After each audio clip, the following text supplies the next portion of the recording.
नहमदुहु वनुसल्ली वनुसल्लिमु अला रसूलिहिल करीम अम्मा बाद फ़अऊज़ु बिल्लाहि मिनश शैतानिर रजीम बिस्मिल्लाहिर रहमानिर रहीम। या साहिबल जमाल व या सय्यदल बशर मिन वजहिकल मुनीर लक़द नुव्विरल क़मर ला युमकिनुस सनाउ कमा कान हक़्क़ुहु बादस खुदा बुज़ुर्ग तुई क़िस्सा मुख़्तसर व अहसनु मिनका लम तरा क़त्तु ऐनी व अजमलु मिनका लम तलिद निसाउ खुलिक़्त मुबर्रअम मिन कुल्लि ऐब कअन्नका क़द खुलिक़्त कमा तशाउ बलगल उला बिकमालिही कशफ़त दुजा बिजमालिही हसनत जमीउ खिसालिही सल्लु अलैहि व आलिहि अल्लाहुम्मा सल्लि व सल्लिम व बारिक अला सय्यिदिना व मौलाना मुहम्मदिन व बारिक व सल्लिम व सल्लु अलैहि। अल्लाह रब्बुल इज़्ज़त का शुक्र है जिसकी तौफ़ीक ने हमें एक बार फिर दरसे अदब के साथ हाज़िर होने की तौफ़ीक दी। दरसे अदब के अंदर हम इमाम बुखारी रहमतुल्लाह अलैह की अल अदबुल मुफ़रद जो अदब व आदाब ज़िंदगी के ऊपर लिखी गई है, इस किताब से हम अपनी ज़िंदगी को रविश सुन्नत मुस्तफ़ा सल्लल्लाहु अलैहि वसल्लम के मुताबिक चलाने की तरबियत के हवाले से गुफ्तगू करते हैं। इसमें तो पिछला जो दर्स था उसके अंदर हमने हदीस नंबर 11 तक के मज़मून को पढ़ लिया था और उसके अंदर हम गुफ्तगू कर रहे थे कि वालिदैन के साथ पहले गुफ्तगू की कि नरमी के साथ पेश आना चाहिए। उसमें कुरान मजीद की एक आयत करीमा से हमने उसके तर्जुमा और तफसीर पर भी गुफ्तगू की और फिर अगला तर्जुमतुल बाब हमने पढ़ा कि वालिदैन के एहसान का बदला देने का बयान। तो उसमें मैंने आपको बताया था कि वालिदैन के जो एहसानात हैं उनका बदला ये कभी भी नहीं हो सकता कि आप कोई भी एक भारी सा काम करें और समझें कि मैंने वालिदैन की ज़िंदगी के तमाम एहसानात का बदला अदा कर दिया, बल्कि वालिदैन के साथ हुस्न सलूक सारी ज़िंदगी बंदा करता रहे तो वालिदैन का हक़ अदा नहीं होता। कि वालिदैन का जो हक़ है वो औलाद पर बहुत फ़ाइक है। तो इसी के ऊपर हम अगली हदीस भी लेंगे। बाबू जज़ाइल वालिदैन, बाब नंबर 6 और हदीस नंबर हम इसकी 12 से शुरू करेंगे।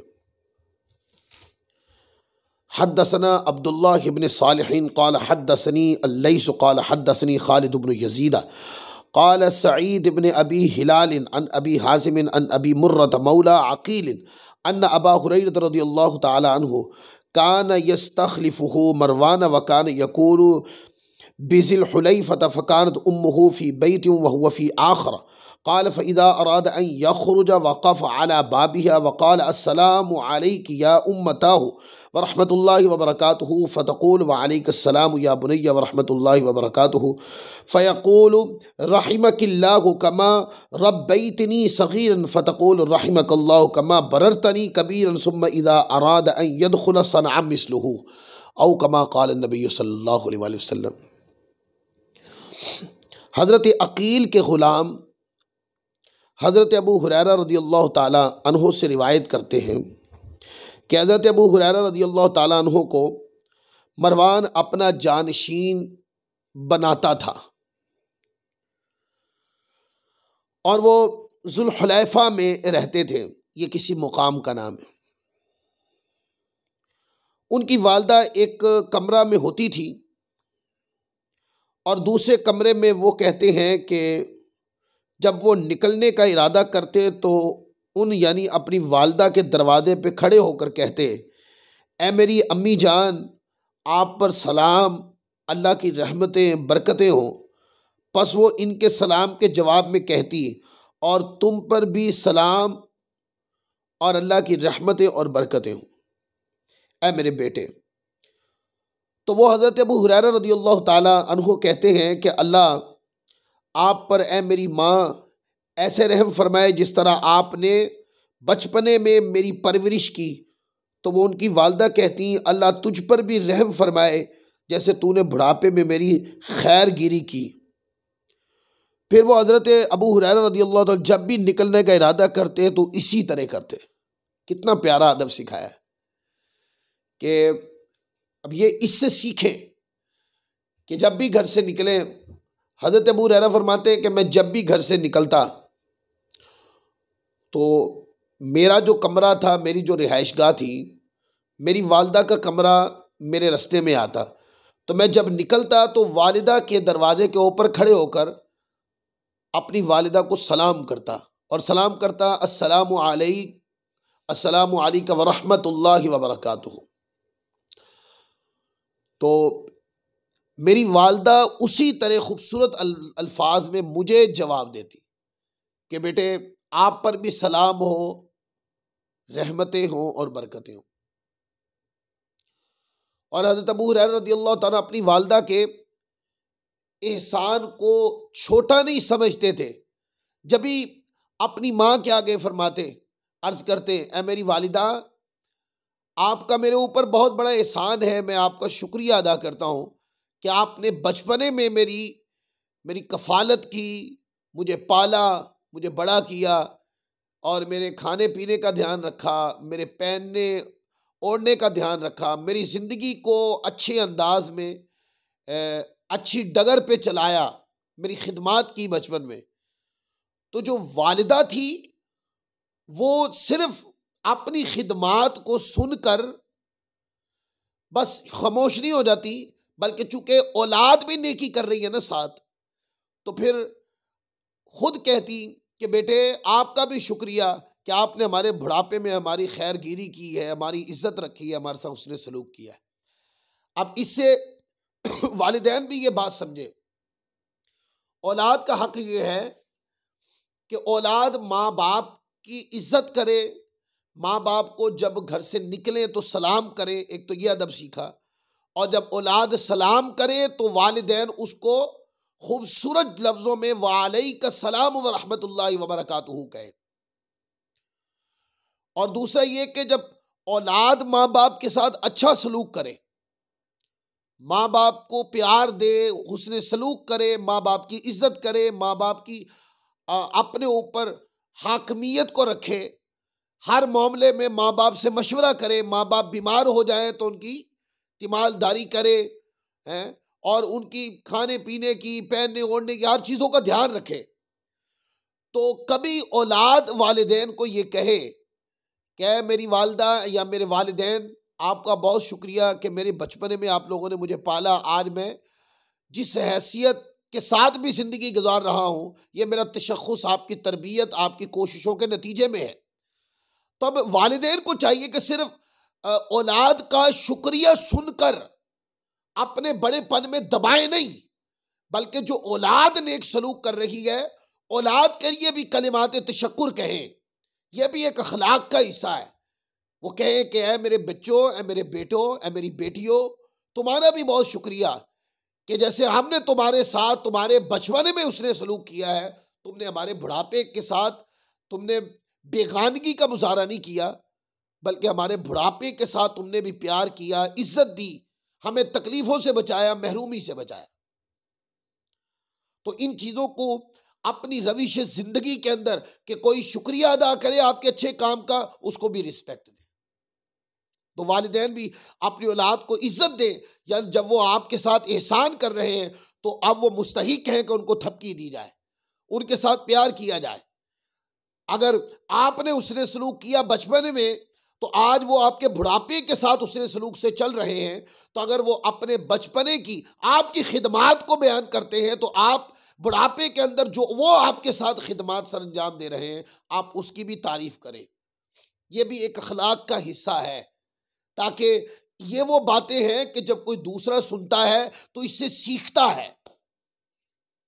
अगर वालिदैन के एहसान की बात की जाए तो वालिदैन सिर्फ अपने एहसान को ही जितलाते रहेंगे, तो ये कोई अखलाकी मैसेज नहीं है। अखलाकी मैसेज ये है कि अगर औलाद अच्छी है, नेक सलूक कर रही है, तो अपनी औलाद की अच्छाई को बयान करें, तरगीबन बयान करें, ताकि कोई और भी सुने तो वो भी अपने वालिदैन के साथ अगर इस तरह का सलूक नहीं करता तो अपने वालिदैन के साथ ऐसा सलूक करे।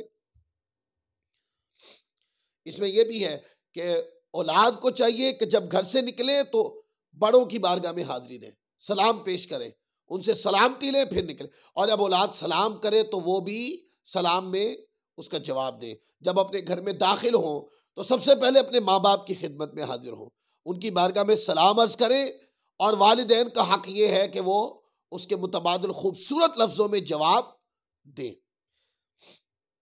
इसी तरह अब ये जो हदीस हमने पढ़ी है, आगे एक और हदीस है, ये भी पढ़ लूं, फिर मैं आपको सियासता से इकट्ठे हवाले दे दूंगा। हदीस नंबर 13, हदीस नंबर 13 में है, हद्दसना अबू नुआइम क़ाल हद्दसना सुफयान अन अता इब्न साइबी अन अबीही अन अब्दुल्लाह इब्न अम्र क़ाल जाअ रजुलन इला नबी सल्लल्लाहु अलैहि वसल्लम युबायिउहु अलल हिजरति व तरका अबवैहि यबकियानी फ़क़ाल इरजि इलैहिमा व अदहिकहुमा कमा अबकैतहुमा औ कमा क़ाल नबी। हज़रत अब्दुल्लाह बिन अम्र रिवायत करते हैं, फरमाते हैं कि एक आदमी हुजूर सल्लल्लाहु अलैहि वसल्लम की बारगाह में आपसे हिजरत पर बैत करने के लिए हाजिर हुआ। आपने अपने वालिदैन को उसने अपने वालिदैन को रोता हुआ छोड़ा था, जो बैत करने आया था हुजूर के हाथ पर। वालिदैन को गमज़दा रोता छोड़ के आ गया, तो आप सल्लल्लाहु अलैहि वसल्लम ने फरमाया कि वापिस उन दोनों की तरफ जा और उन्हें इसी तरह हंसता जैसे तूने उनको रुलाया है, उसी तरह हंसा के आओ। यानी अगर तो तुम आ गए हो और इस अमल में जिस तरफ तुम आए हो उनकी खिदमात को तर्क करके और उनका कोई सहारा नहीं है, तुम आए हो तो दोबारा वापस पलट जाओ, उनके दामन के अंदर मुस्कुराहटें डालो, उनकी ज़रूरियात का सामान करो और फिर उनकी रज़ा हासिल करो, और रज़ा हासिल करके फिर दोबारा। अब इसमें ऐसे लोगों को भी कि जो लोग दीन के कामों में भी जाते हैं, उनको भी चाहिए कि वालिदैन की रज़ा को मुकद्दम रखें, वालिदैन को राज़ी करें, हिकमत अमली बताएं, उनकी ज़रूरियात के तमाम चीज़ें मुहैया करें, वालिदैन की रज़ा और उनकी दुआएं लेकर निकलें। और वो लोग जो कारोबार की खातिर वालिदैन की खिदमात को तर्क कर देते हैं और दूर दराज जाके बैठ जाते हैं, और वालिदैन का कोई पीछे पूछने वाला नहीं, उनके खाने पीने का ध्यान रखने वाला कोई नहीं। आप बाहर बैठे करोड़ों रुपए कमा रहे हैं, लाखों रुपए कमा रहे हैं, आपके पास अच्छी गाड़ी है, अच्छा घर है, बैंक बैलेंस है, सब कुछ है, और वालिदैन को दुनियावी ज़रूरियात या मौजूदा जो उनकी ज़रूरियात हैं वो भी मुहैया नहीं, उनकी कोई देखभाल करने वाला नहीं, तो इस तरह का पैसा कमाने जाने के लिए दुरुस्त नहीं, ये जायज़ ही नहीं है कि वालिदैन के हक को मार के आप कहीं कमाने के लिए जाएं। और इसमें वो लोग भी कि जो लोग हज और उम्रा के लिए तो निकल जाते हैं नेकी करने के लिए, और घर माँ बाप के लिए कोई सहारा ही नहीं होता। यानी कि हज करने का शौक है पर माँ बाप की खिदमात अदा करने का शौक नहीं। माँ बाप भूखे प्यासे हैं, उनको अपने बच्चों के साथ रख भी नहीं सकते कि बीवी नहीं रहने देती, और हज करने का शौक है पर माँ बाप की खिदमात की तरफ कोई तवज्जो नहीं है। तो मैं ऐसे दोस्तों से पूछता हूँ, हज करने के लिए उसी अल्लाह तबारक व तआला की रजा की खातिर ही गए ना हज करने, उस मालिक की बारगाह में दुआएं मांगने गए ना, उस मालिक की बारगाह में सजदे करने गए ना, जिस मालिक ने इन्हीं सजदों और इबादत के साथ वालिदैन के साथ उसने सलूक करने का पैगाम दिया। तो अल्लाह के हुक्म की नाफरमानी करके हम हज अदा करने के लिए या उम्रा अदा करने के लिए जा रहे हैं, तो किस मुंह से अल्लाह की बारगाह में हम खड़े होंगे? जब हम रुकू सुजूद दुआ मांगेंगे तो किस मुंह से दुआ मांगेंगे? क्या मौला हम तेरी नाफरमानी करके आए और तुझसे दुआ मांग रहे हैं? नहीं, वालिदैन को राजी करें, हिकमत अमली बताएं, उनकी ज़रूरियात का सामान करें, उनको राजी करें, उनकी दुआएं लेने के बाद अपने घर से निकले कारोबार के लिए, दीन के काम के लिए, हत्ता के हज व उम्रा के लिए भी जब वो राजी हो जाए। और फिर जब आप दीन के काम के लिए निकले, वालिदैन राजी हो, तो फिर खुद ब खुद रास्ते खुलते हैं। कारोबार के लिए निकले, माँ बाप की दुआएं लेकर, आप जब घर से निकले तो आपको रास्ता नजर नहीं आ रहा था, लेकिन माँ बाप की दुआओं ने रास्ता हमवार कर दिया, रास्ता खोल दिया। आप हज करने के लिए निकलने था, माँ बाप से दुआएं लेकर उनकी रजा खुशनुदी के साथ निकले। आपको पता है, क्या मालूम आपका हज जो है वो माँ बाप की दुआओं से ही कबूल होना हो। इस वजह से ये रिवायत जो है, ये दोनों रिवायतें सही बुखारी की हदीस नंबर 3004 पर भी है, इसको इमाम बुखारी लाए। 5972 पर भी इमाम बुखारी लाए। सही मुस्लिम में 2549 पर इमाम मुस्लिम लाए। सुनन अबी दाऊद में 2528 और फिर सुनन अबी दाऊद में ही 2529 के ऊपर भी इमाम अबू दाऊद लाए। फिर इमाम नसाई 1671 पर लाए। और इसी तरह फिर सुनन इब्ने माजा के अंदर इमाम इब्ने माजा 2782 पर अल्लामा इब्ने माजा भी लाए। और इमाम अबू दाऊद तयालसी 2368 पर, और इमाम हुमैदी वो अपनी किताब मुस्नद हुमैदी के अंदर 595 नंबर हदीस पर भी लाए। अब हदीस नंबर 14 पढ़ेंगे हम। हदीस नंबर 14 वो भी इसी बाब के तहत के वालिदैन के साथ एहसान, वालिदैन को उनके एहसान के बदला देने का बयान। इसके बाब में हद्दसना अब्दुर्रहमान इब्न शैबत क़ाल अख़बरनी इब्न अबिल फुदै की क़ाल हद्दसनी मूसा अन अबी हासिम अन अबा मुर्रता मौला उम्मे हानी इब्नती अबी तालिबिन अख़बरहु अन्नहु रकिब मअ अबी हुरैरा रज़ियल्लाहु तआला अन्हु इज़ा अर्दिही बिल अक़ीक़ फ़इज़ा दख़ल अर्दहु साहा बिअअला सौतिही अलैकुस्सलाम व रहमतुल्लाहि व बरकातुहु या उम्मतहु तक़ूल व अलैकुस्सलाम व रहमतुल्लाहि व बरकातुहु यक़ूल रहिमकिल्लाहु रब्बैतनी सग़ीरन फ़तक़ूल या बुनय्या व अंत जज़ाकल्लाहु फ़जज़ाकल्लाहु खैरन व रदिया अन्हु कमा बररतनी कबीरन क़ाल मूसा कान इस्मु अबी हुरैरता अब्दुल्लाह इब्न अम्र औ कमा क़ाल नबी सल्लल्लाहु अलैहि वसल्लम। हज़रत उम्मे हानी बिनते अबी तालिब, ये वही हुज़ूर अलैहिस्सलाम की कज़न है जिनके घर में मेराज की रात हुज़ूर आराम फरमाते। हज़रत उम्मे हानी के ग़ुलाम हज़रत अबू मुर्रा बयान करते हैं कि हज़रत अबू हुरैरा रज़ियल्लाहु ताला अन्हु को मरवान अपना जानशीन बनाता था और ज़ुल्हुलैफ़ा में हज़रत अबू हुरैरा रहते थे। उनकी वालदा एक कमरे में होती थी और दूसरे कमरे में वो कहते हैं कि जब वो निकलने का इरादा करते तो उन यानी अपनी वालदा के दरवाजे पे खड़े होकर कहते हैं, ऐ मेरी अम्मी जान, आप पर सलाम और अल्लाह की रहमतें और बरकतें हों। बस वो उनके सलाम के जवाब में कहती, और तुम पर भी सलाम और अल्लाह की रहमतें और बरकतें हों ऐ मेरे बेटे। वो हज़रत अबू हुरैरा रज़ियल्लाहु ताला अन्हु कहते हैं कि अल्लाह आप पर, ऐ मेरी माँ, ऐसे रहम फरमाए जिस तरह आपने बचपन में मेरी परवरिश की। तो वो इनकी वालदा कहती है, ऐ मेरे बेटे, अल्लाह तुझे बेहतरीन जज़ा अता फरमाए, तुझसे राज़ी हो जिस तरह तूने बुढ़ापे में मेरी खिदमत की है। रावी मूसा अलैहिस्सलाम ने कहा कि हज़रत अबू हुरैरा रज़ियल्लाहु ताला का नाम अब्दुल्ला बिन अम्र था। आगे कहते हैं, अब चूंकि ये रिवायत हमने पढ़ ली, इसकी तशरीह भी हो गई। ये इमाम बुखारी रहमतुल्लाह अलैह दूसरी सनद के साथ इसको मुकर्रर लाए हैं सही बुखारी अल-अदबुल मुफ़रद में। इसकी तखरीज भी मैंने बयान कर दी थी। आगे बाब नंबर 7, बाबू उक़ूक़िल वालिदैन, के वालिदैन की नाफरमानी का बयान। एक हदीस है इसके नीचे, हद्दसना मुसद्दद क़ाल हद्दसना बिश्र इब्नुल फ़द्ल क़ाल हद्दसना अल जुज़ैरिय्यु अन अब्दुर्रहमान इब्न अबी बकरत अन अबीही क़ाल क़ाल रसूलुल्लाह सल्लल्लाहु अलैहि वसल्लम अन उनब्बिउकुम बिअकबरिल कबाइर सलासन क़ालू बला या रसूलल्लाह सल्लल्लाहु अलैहि वसल्लम क़ाल अल इशराकु बिल्लाहि व उक़ूक़ुल वालिदैन व जलसा व कान मुत्तकिअन अला व क़ौलु ज़ूरी मा ज़ाला युकर्रिरुहा हत्ता क़ुल्तु लैतहु सकत औ कमा क़ाल नबी सल्लल्लाहु अलैहि वसल्लम। हज़रत अब्दुर्रहमान बिन अबू बकरा रदियल्लाहु ताला अन्हु अपने वालिद से रिवायत करते हैं, उन्होंने फरमाया कि रसूल पाक सल्लल्लाहु अलैहि वसल्लम ने इरशाद फरमाया कि मैं तुम लोगों को कबीरा गुनाहों की खबर न दूं। ये आपने 3 मरतबा फरमाया। सहाबा किराम ने अर्ज़ की, जी हाँ या रसूलल्लाह सल्लल्लाहु अलैहि वसल्लम। आपने फरमाया कि अल्लाह के साथ शरीक ठहराना ये कबीरा तरीन गुनाहों में से है। यानी कि बंदा ये काम करता है तो बंदा दायरे इस्लाम से खारिज ही हो जाता है।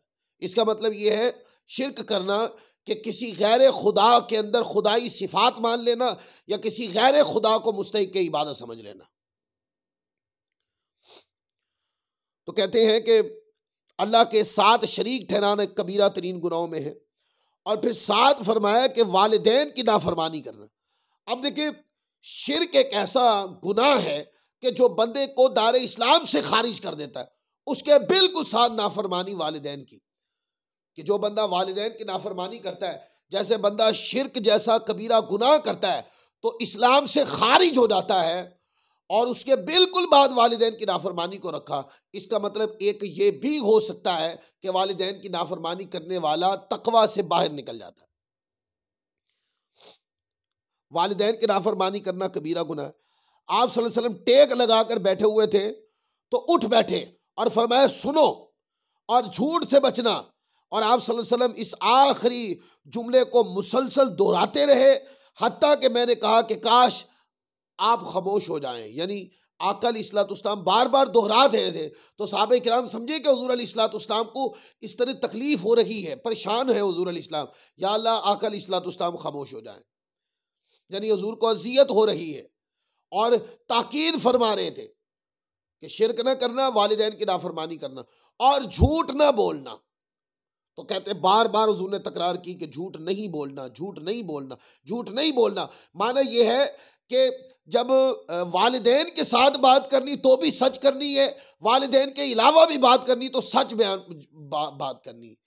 माशरे के अंदर वालिदैन की नाफरमानी की बुनियाद पर कितने सारी ऐसी नापाकी हैं जिन्होंने जन्म लिया है, कैसे कैसे जुल्म है जो वालिदैन की नाफरमानी की सूरत में माशरे में पैदा हुए, कैसी कैसी जियादतियाँ हैं, तकलीफें हैं, माशरे के अंदर बेहयाइयाँ हैं जो माँ बाप के साथ नाफरमानी करने के नतीजे में आई हैं। क्या आज लोग जायदाद पर वालिदैन को घर से नहीं निकाल देते? ये वालिदैन के हकूक को सलब नहीं किया गया, नाफरमानी नहीं है। बंदे की शादी होती है, बंदा माँ बाप की इज्जत करना ही भूल जाता है। क्या ये वालिदैन के साथ उनकी नाफरमानी, उनके साथ ज्यादती नहीं है, या उनके हुकूक की पामाली नहीं है?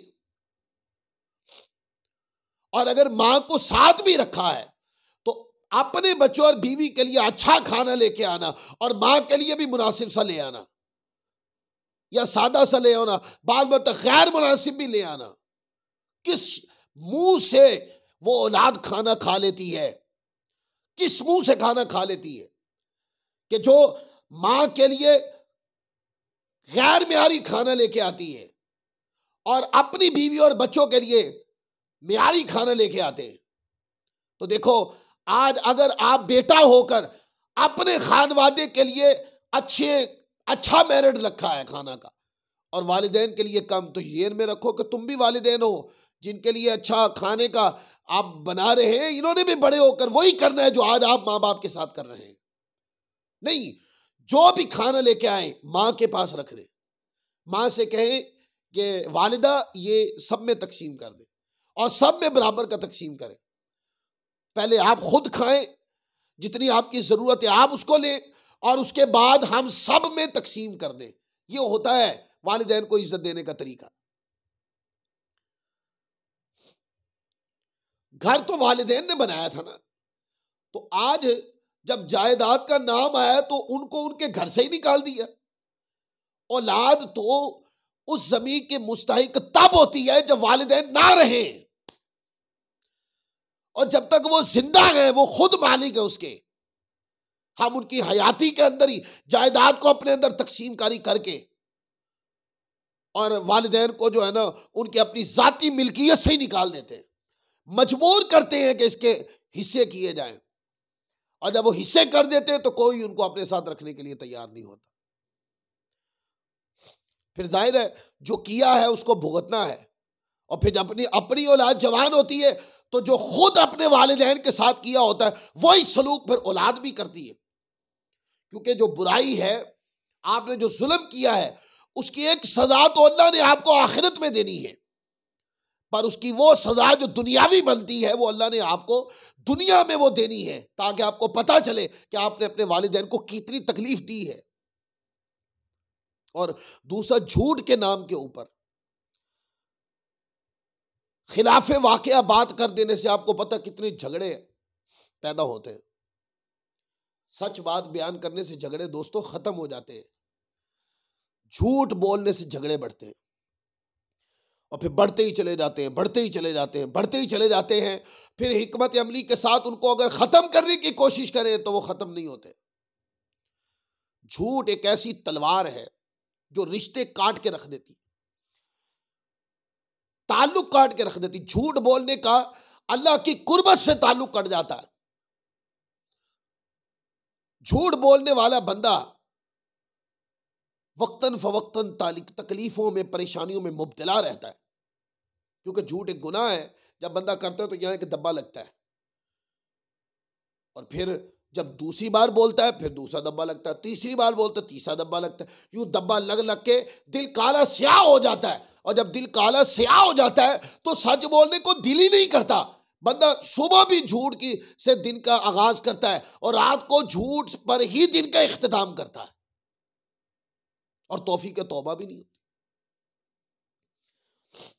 ये जो रिवायत बयान की है, इसको इमाम बुखारी रहमतुल्लाह अलैह अपनी सही बुखारी में 4 मुकाम पे लाए हैं। हदीस नंबर 2654, 5954, 5976 और 6273 और 6919 के ऊपर ये 5 मुकाम हैं सही बुखारी शरीफ के अंदर, जिसके ऊपर इमाम बुखारी रहमतुल्लाह अलैह इस हदीस को लाए। फिर सही मुस्लिम में हदीस नंबर 87 है। सुनन तिरमिज़ी के अंदर ये 3 मुकाम पर हदीस आई है, 1901, 2301, 3019 के ऊपर। इमाम अहमद बिन हम्बल अपनी मुस्नद में 2 बार इसको लाए हैं, 20,285 के ऊपर भी लाए और 20,394 के ऊपर भी लाए। और इसी तरह कई हदीस की किताबों के अंदर आइम्मा उलमा इस रिवायत को, यानी कि सियासता के बाद वाली कुतुब के अंदर लाए। आगे इसी बाब की हदीस नंबर 2 है, हदीस नंबर 16 है, और इस बाब की हदीस नंबर 2 है। ये बाब नंबर 7 पढ़ रहे हैं हम। हद्दसना मुहम्मद इब्न सलामिन क़ाल अख़बरना जरीरुन अन अब्दुल मालिक इब्न उमैर अन वर्रादिन कातिबिल मुगीरा इब्न शुअबा क़ाल कतब मुआविया इलल मुगीरा उक्तुब इलैया बिमा समिअत मिन रसूलिल्लाहि सल्लल्लाहु अलैहि वसल्लम क़ाल वर्रादुन फ़अमला अलैया व कतबतु बियदैया इन्नी समिअतुहु यन्हा अन कसरतिल सवाली व इदाअतिल माली व अन क़ीला व क़ाला। हज़रत वर्राद हज़रत मुगीरा बिन शोबा रदियल्लाहु ताला के कातिब से रिवायत की है। कहते हैं कि हज़रत मुआविया रदियल्लाहु ताला अन्हो ने हज़रत मुगीरा की तरफ ख़त लिखा कि आपने रसूल पाक सल्लल्लाहु अलैहि वसल्लम से जो कुछ सुना है वो मेरी तरफ लिख कर भेज दें। हज़रत वर्राद कहते हैं कि उन्होंने हज़रत मुगीरा ने मुझसे लिखवाया और मैंने अपने हाथ से लिखा कि बेशक मैंने सरकार दो आलम सल्लल्लाहु अलैहि वसल्लम को बहुत ज़्यादा सवाल करने से, माल ज़ाया करने से और फजूल गुफ्तगू करने से मना फरमाते हुए सुना है। ज़िंदगी के 3 उसूल हुज़ूर ने फरमाए कि कसरत के साथ सवाल न करो, बेजा सवाल करना। अब सवाल किसी किस्म का भी है, जैसे फ़कीर मोहताज होता है, मोहताज ना भी हो वो गलियों में मांगते हैं, ये भी मुराद हो सकती। ये भी मुराद हो सकती कि आप किसी बंदे को जिल्लत देने के लिए सवाल करते हैं, तकलीफ देने के लिए सवाल करते, कसरत सवाल। फिर फरमाया कि फजूल गुफ्तगू ना करो, यानी कि बैठे हैं और किसी गुफ्तगू का दीनी और दुनियावी कोई मकसद नहीं है, ऐसे बैठे किसी की हकारत की बातें करना, या सादा बैठे लतीफ़े सुनते सुनाते रहना, फजूल बातें करना। फजूल बातें करने की रविश ऐसी है कि अगर बंदा फजूल बातें करे तो फजूल बातें करते करते करते करते ये अमल ऐसा है कि फिर बंदे को गीबतें भी करवाता है, चुगलियाँ भी करवाता है, गुनाह भी करवाता है, ऐब जोइयाँ भी होती हैं और किसी के ऐब उछाले भी जाते हैं, लड़ाइयाँ भी होती हैं, जुल्म भी हो, यहीं से ही यानी कि बुनियाद रखी जाती है।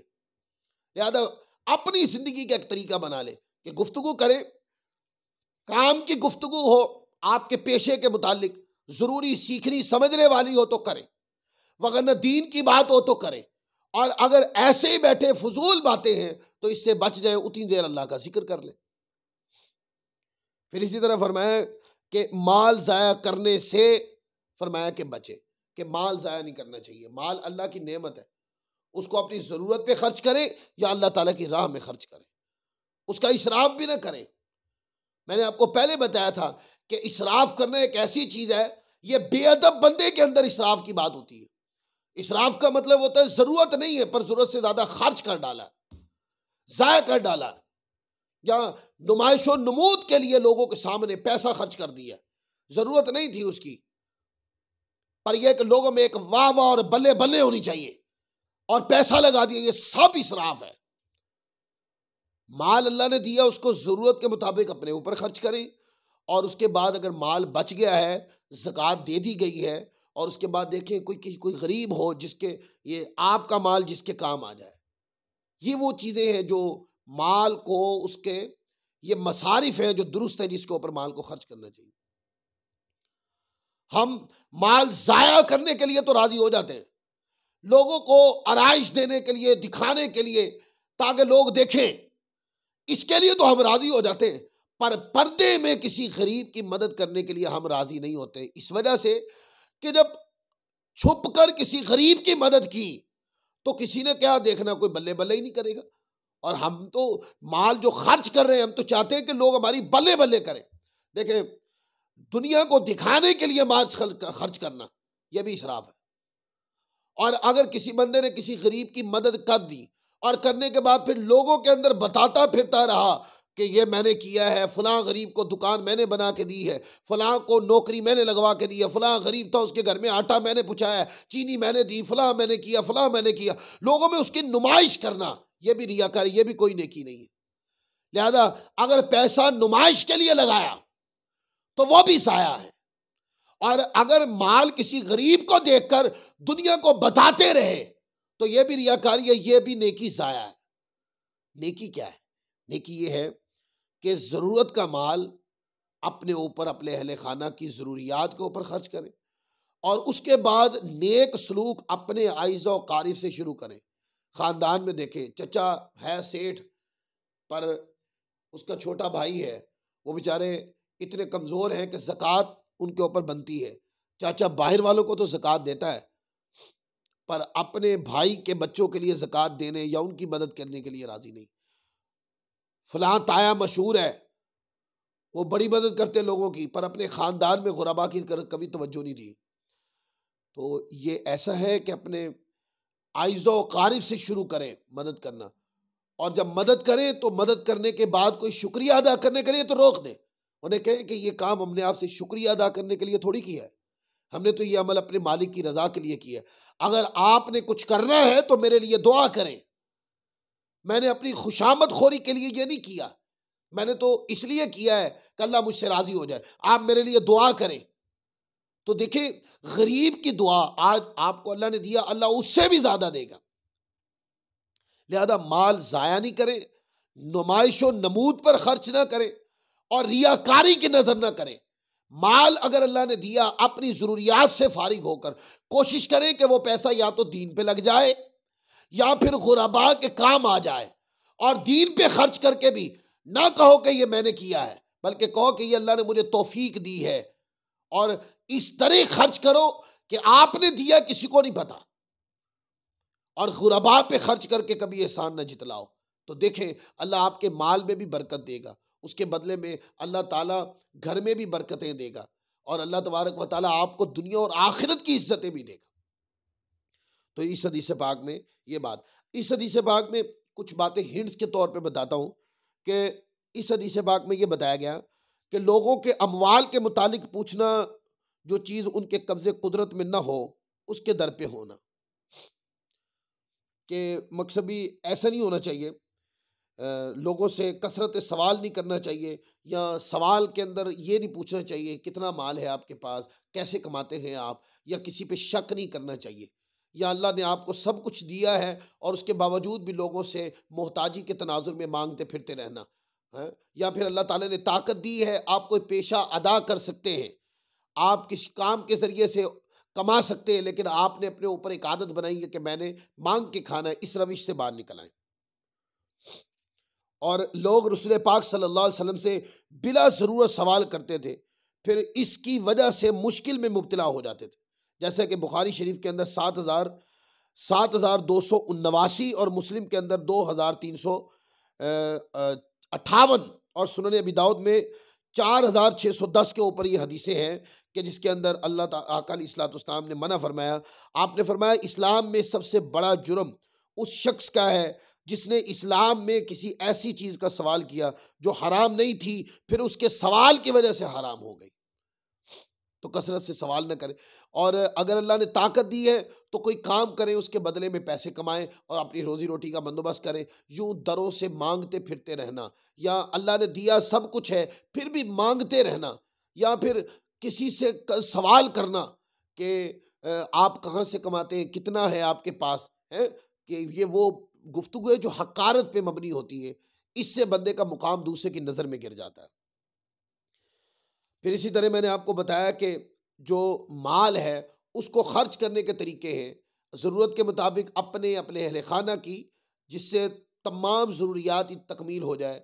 उसके बाद उसकी ज़कात अदा की जाए, फिर माल बच जाए तो आइज़ा व क़ारिब से शुरू करें। ज़कात का अमल भी आप देखें, दीनी किसी काम में, किसी मदरसा में लग जाए, उनको दे दें ताकि इस पैसे से दीन का काम चले। आइज़ा व क़ारिब में बांट दें ताकि वो कमज़ोर लोग भी आपके साथ अपनी दुनियावी ज़रूरियात में बेहतर हो जाएं। और कीलो काल फरमाया कि फजूल बातें नहीं करो। वो लोग जो मोहल्लों में, सड़कों पर, चुरंगों पर, फट्टों पे बैठे होते हैं और बैठकर फजूल गुफ्तगू करते रहते हैं, कभी फलां शख्स का टॉपिक छेड़ लिया, फलां शख्स का टॉपिक छेड़ लिया। मैं आपको एक बहुत बड़ी बात बताता हूँ, अगर आपने मेरी बात पे तजर्बा करके देख ले, जो लोग फट्टों पे बैठकर, होटलों पे बैठकर, चुरंगों पे बैठकर, इस तरह बैठकर कुर्सियाँ बिछाई हैं या फट्टे पे बैठे और गुफ्तगू कर रहे हैं, ऐसे लोगों की सोहबत में आप जो उठने बैठने वाले उनसे पूछ के देख लें, ऐसी मजालिस में अक्सर लोगों की गीबतें होती हैं, क्योंकि फजूल गुफ्तगू कर रहे हैं ना। और ऐसे लोगों के अंदर आदत नहीं होती वो उलमा की संगत सोहबत में बैठे जहाँ दीन समझने सीखने की बातें हो। ये लोग अक्सर दीन से दूर होते हैं, और इनकी जो मजालिस होती हैं वो चूँकि फजूल गुफ्तगुओं पर मबनी होती है, उसके अंदर गीबतें, चुगलियाँ, बहतानबाजी होती है। लिहाजा मजलिस ऐसी अपनाए जो संजीदा हो, ज़रूरत के मुताबिक गुफ्तगू होती हो, जिसमें ज़्यादा दीन की बातों पर गुफ्तगू होती हो। तो अपनी तबीयतों के अंदर दीनी मामलात पे अमल करने की संजीदगी को पैदा करें और फजूल गुफ्तगू से बच जाने की रविश को जन्म दें। तो ये आज हमने हदीस नंबर 16 तक के मजमून को अल-अदबुल मुफ़रद से मुकम्मल किया है। इंशाअल्लाह बाब नंबर 8 और हदीस नंबर 17 से इंशाअल्लाह हम फिर दोबारा अगला दर्स शुरू करेंगे। अल्लाह तबारक व तआला हमारी इस हकीर सी खिदमत को अपनी बारगाह में कबूल फरमाए। वमा अलैना इल्लल बलागुल मुबीन।